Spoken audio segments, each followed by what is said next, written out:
वर्णित है कि भगवान विष्णु और विष्णु तीर्थ के समान ही कार्तिक मास में भी श्रेष्ठ और दुर्लभ समय है। इसलिए कार्तिक मास में किए गए स्नान, दान, व्रत का फल कई गुना होकर प्राप्त होता है।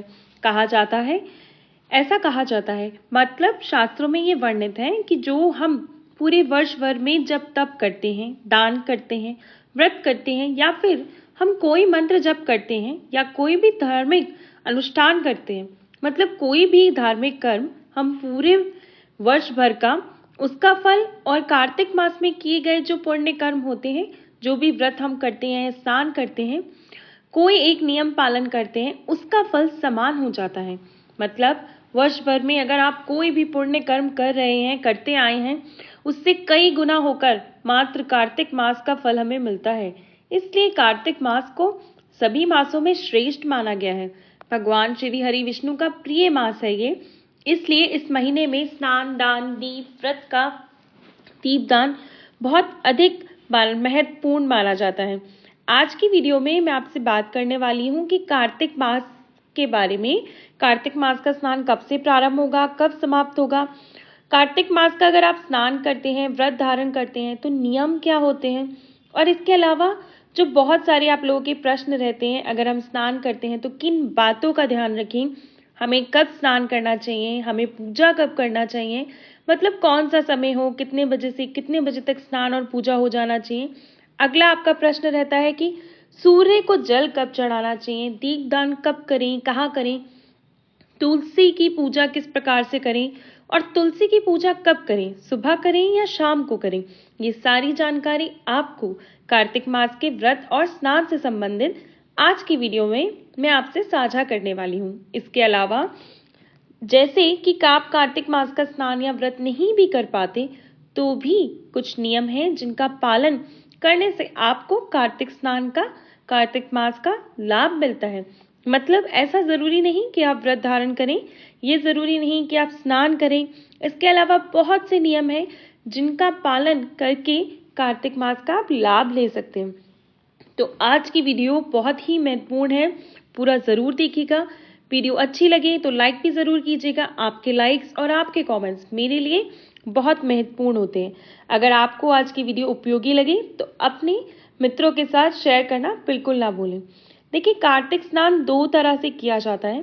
कई ऐसे भक्त हैं जो आश्विन मास के शुक्ल पक्ष की एकादशी, जो कि पापकुंशा एकादशी से कार्तिक स्नान प्रारंभ करते हैं, और कई भक्त आश्विन मास की पूर्णिमा से, यानी कि शरद पूर्णिमा से, जो कि आज है, उससे स्नान प्रारंभ करते हैं। तो विशेषकर जो कार्तिक मास का स्नान रहता है वो आश्विन मास की पूर्णिमा से, मतलब शरद पूर्णिमा से ही प्रारंभ करना चाहिए। यह किया जाता है। शरद पूर्णिमा की तिथि प्रारंभ हो जाएगी 16 अक्टूबर को रात्रि में 8:04 पर, और पूर्णिमा तिथि का समापन होगा 17 अक्टूबर को शाम 4:56 पर। तो वैसे तो शरद पूर्णिमा मनाई जा रही है 16 अक्टूबर को, क्योंकि रात्रि का महत्व रहता है पूर्णिमा में, लेकिन जो भक्त कार्तिक मास का स्नान करते हैं वे सूर्योदय कालीन तिथि से अपना स्नान प्रारंभ करेंगे। तो सूर्योदय कालीन पूर्णिमा हमें प्राप्त हो रही है 17 अक्टूबर 2024 को, गुरुवार के दिन। तो 17 अक्टूबर से कार्तिक स्नान का प्रारंभ होगा। शरद पूर्णिमा से कार्तिक पूर्णिमा तक स्नान किया जाता है, और कार्तिक मास की पूर्णिमा होगी 15 नवंबर 2024 को। तो ऐसे में कार्तिक स्नान का जो प्रारंभ है वो 17 अक्टूबर को है, समापन जो है वो 15 नवंबर 2024 को है।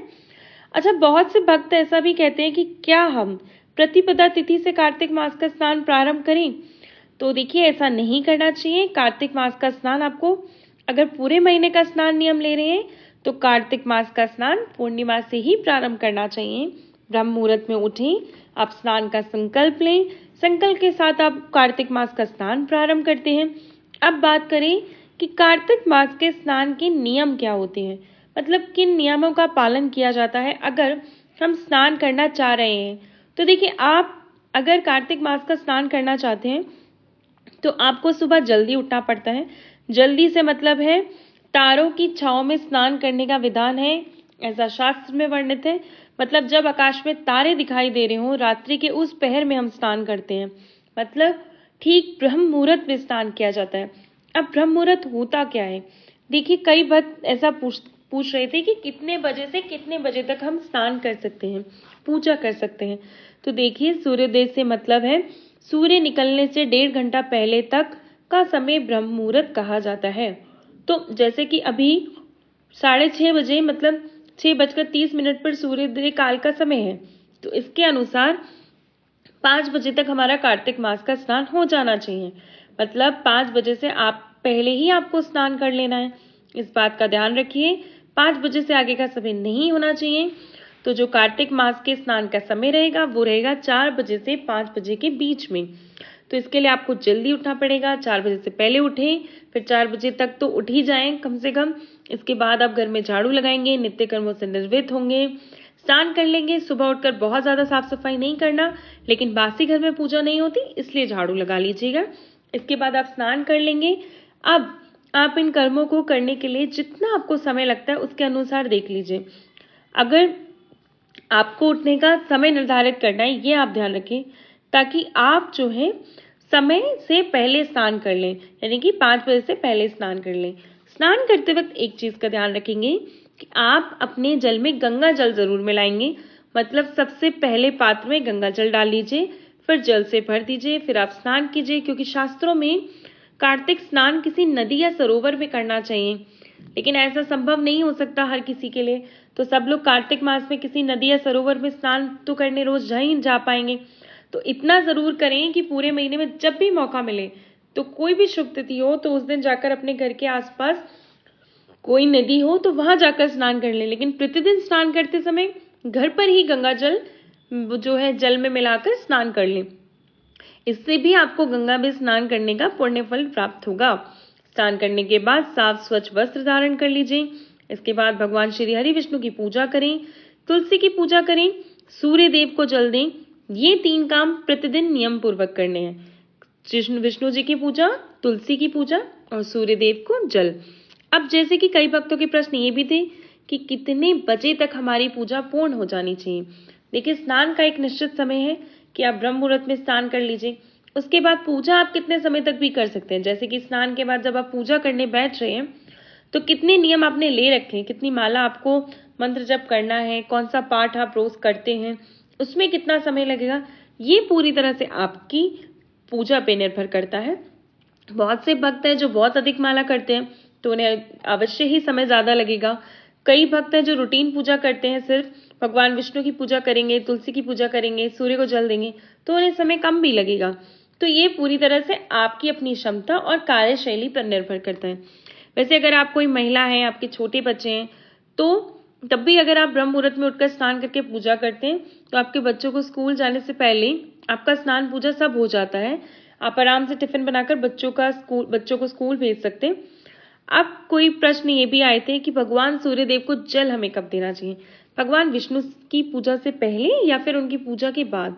देखिए वैसे जब आप ब्रह्म मुहूर्त में स्नान करते हैं तो उस समय आप चाहें तो सबसे पहले भगवान सूर्यदेव को जल दे सकते हैं, कोई इसमें समस्या नहीं है।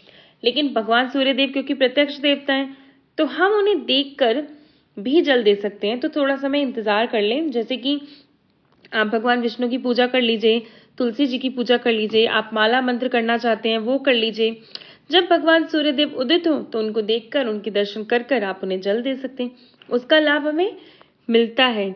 और ब्रह्म मुहूर्त में जैसे अगर आप दे देते हैं और सूर्यदेव प्रत्यक्ष नहीं है तो उसका लाभ आपको थोड़ा कम मिलेगा। तो इसलिए प्रयास ये करें कि सूर्यदेव जो कि प्रत्यक्ष देवता है उनके दर्शन करते हुए हम उन्हें जल दें। लेकिन फिर भी आपसे यही कहूंगी, आप लोग अपने समय के अनुसार जरूर देख लें, आपके पास समय हो। अगर आपके पास सुबह सूर्योदय काल का समय हो पाता है जल देने का तो आप उस प्रकार से जल दे दें सूर्यदेव को। भगवान विष्णु की पूजा से पहले भी आप जल दे सकते हैं, बाद में भी जल दे सकते हैं। इस चीज में आप कोई संशय ना रखें, पूजा पहले हो या बाद में हो, सूर्यदेव को जल देना जरूरी है। कार्तिक मास का अगला नियम होता है दीप दान करना, और बहुत महत्वपूर्ण ये नियम है दीप दान करना। अगर आप स्नान नहीं कर पाते, व्रत नहीं कर पाते, कुछ भी नहीं कर पाते, तो दीप दान तो अवश्य करना चाहिए। दीप दान कब करना चाहिए? देखिए दीप दान आप सुबह कर सकते हैं ब्रह्म मुहूर्त में, मतलब अंधेरे में, जब तक सूर्योदय काल ना हुआ हो तब तक आप दीप दान कर सकते हैं। और शाम को सूर्य अस्त होने के बाद आप दीप दान कर सकते हैं। कहाँ कर सकते हैं? देखिए, आप अपने घर में अगर कोई भी पौधा लगा रखा है, जैसे कि तुलसी माँ का पौधा, केले का पौधा, आंवले का पौधा, या कार्तिक मास में पटवारी लगाते हैं, तो आप तो वहाँ पर दीपदान कर लें। घर के मुख्य द्वार पर आप दीपदान करें। घर की छत पर दीपदान करें, जिसे आकाश दीपदान कहा जाता है। घर में आसपास कोई मंदिर हो तो वहाँ जाकर आप दीपदान ज़रूर कर सकते हैं। हाँ, अगर घर के आसपास कोई पहाड़ी स्थान हो, पहाड़ों पर दीपदान करने का कार्तिक मास में सर्वश्रेष्ठ महत्व है। नदी के किनारे, जलाशय जहाँ पर भी हो, वहाँ आप दीपदान कर सकते हैं। कोई खाली मैदान खुला हो, मैदान जहाँ पर हमेशा अंधेरा रहता हो, वहाँ पर दीपदान करें, तो ऐसा करना अत्यंत श्रेष्ठ महत्व माना गया है। इसके अलावा जैसे कि अगर आपके घर के आसपास कोई गौशाला है, तो आप वहाँ पर भी दीपदान दे सकते हैं। देखिए, दीपदान करने के बहुत सारे स्थान हमारे शास्त्र में बताए गए हैं, लेकिन जिन स्थानों पर हम आसानी से जा पाते हैं, जो स्थान हमारे लिए सुलभ होते हैं, उन स्थानों पर हम दीपदान कर सकते हैं। तो वो सभी स्थानों पे आपको दीपदान ज़रूर करना चाहिए। मतलब ये है कि जितना भी दीपदान हो सके इस महीने में, उतना दीपदान करने का महत्व है। कहा जाता है कि दीपदान करने से आपके जीवन के संघर्ष समाप्त हो जाते हैं। अगर आप बहुत सारी परेशानियों से घिरे हुए हैं, परेशानियों से नहीं निकल पा रही, किसी प्रकार से आपको रास्ता नहीं मिल रहा, तो अगर आप नियमित रूप से दीपदान करते हैं तो अवश्य ही आप परेशानी से बाहर आ जाएंगे। भगवान विष्णु की कृपा आपको प्राप्त होगी। और पूरे कार्तिक मास में दीपदान का नियम सबको लेना चाहिए। ये बहुत आसान सा नियम है। सुबह स्नान ना भी कर पाए तो दीपदान जरूर करें। जो लोग स्नान करते हैं उन्हें तो दीपदान करना ही होता है। कार्तिक मास का अगला नियम है दान करना, किसी भी वस्तु का दान करना। जैसे कि आप पूरे महीने में, पूरे कार्तिक मास में प्रतिदिन अगर आप दान करते हैं तो उसका फल अनंत गुना प्राप्त होता है। दान आप अपनी सुविधा के अनुसार, अपनी सामर्थ्य के अनुसार कर सकते हैं। जैसे कि अगर आप प्रतिदिन दान करना चाहते हैं तो कुछ मात्रा में धन का दान कर सकते हैं, वस्त्रों का दान कर सकते हैं, आप अन्न दान रोज कर सकते हैं। तो देखिए, जो भी आप दान करना चाहते हैं, नियम पूर्वक प्रतिदिन जब आप स्नान कर लेते हैं, पूजा कर लेते हैं, तो दान निकाल कर रख दीजिए। फिर उसी के बाद आपको जल इत्यादि ग्रहण करना है। इस प्रकार से अगर आप नियम पूर्वक दान करते हैं तो आपको फल जरूर प्राप्त होता है और अत्यधिक मात्रा में प्राप्त होता है।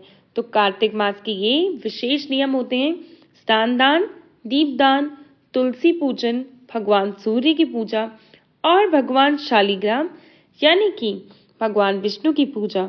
और अगर हाँ, कार्तिक मास में व्रत धारण करना है तो स्नान कैसे करना चाहते हैं, तो हमें व्रत करना पड़ेगा या नहीं। देखिए, स्नान करना एक अलग नियम है, व्रत करना अलग नियम है। व्रत भी दो तरह के होते हैं: तारों में भोजन करना, तारों की छांव में भोजन करना, एक होता है सूर्य अस्त से पहले भोजन करना।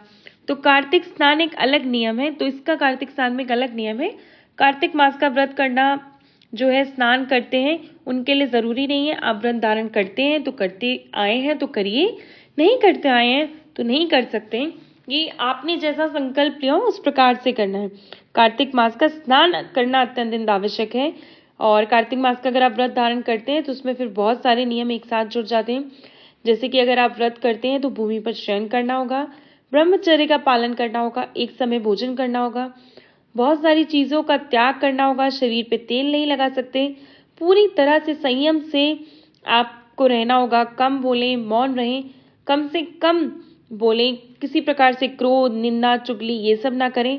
हालांकि इन बातों का सबको ध्यान रखना चाहिए, लेकिन जो व्रत धारण करते हैं उन्हें तो विशेष प्रकार के नियमों का पालन करना होता है। और इसकी जानकारी मैं आपको आने वाली वीडियो में दे दूंगी। कार्तिक मास का अगर आप व्रत धारण करते हैं तो किस प्रकार से नियम पालन करना है, कौन से नियमों का पालन करना है, आपको क्या करना चाहिए। लेकिन अगर आप स्नान करना चाहते हैं तो बिल्कुल परेशान होने की आवश्यकता नहीं। बस सुबह जल्दी उठिए, ब्रह्म मुहूर्त में स्नान कीजिए, भगवान विष्णु की पूजा कीजिए, सूर्य देव को जल दीजिए, तुलसी माता की पूजा करिए, दीपदान करिए, शुद्ध और सात्विक भोजन खाइए। हाँ, स्नान के साथ आपको इस बात का ध्यान रखना है कि आपको लहसुन प्याज का त्याग करना होगा। तुलसी पूजन की विधि क्या होती है ये मैं आपके साथ शेयर कर दूंगी। और कार्तिक मास में तुलसी की पूजा जो है सुबह शाम दोनों नियम पूर्वक की जाती है।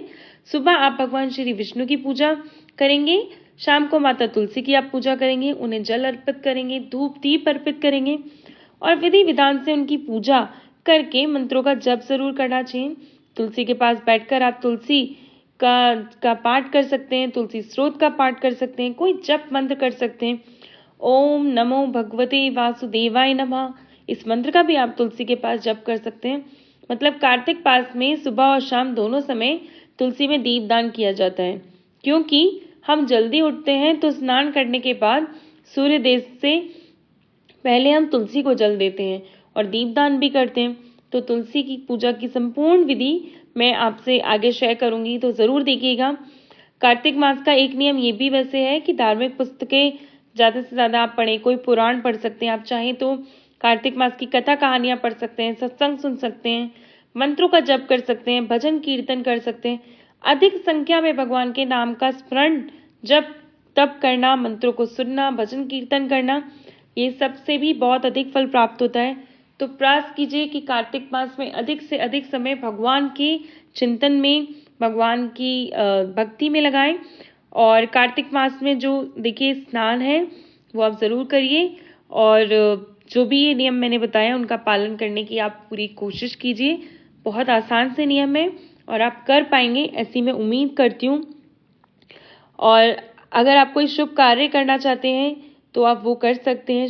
शुभ कार्य में मतलब अगर आप किसी के को दान किसी प्रकार से घर बुला के भोजन कराना चाहते हैं तो वो सब चीज़ें आप कार्तिक मास में अवश्य कर सकते हैं। अब कार्तिक मास की जो कहानी की वीडियो है वो मैं इस चैनल पर अपलोड कर दूंगी। उम्मीद करती हूँ कि ये वीडियो आपके लिए बहुत ही महत्वपूर्ण रही होगी, और इसी कामना के साथ कि आपके मैंने सारे संशय दूर कर दिए होंगे इस वीडियो में, मैं अब ये वीडियो समाप्त करती हूँ। मिलती हूँ आपसे अगली वीडियो में, तब तक के लिए ओम हरि विष्णु।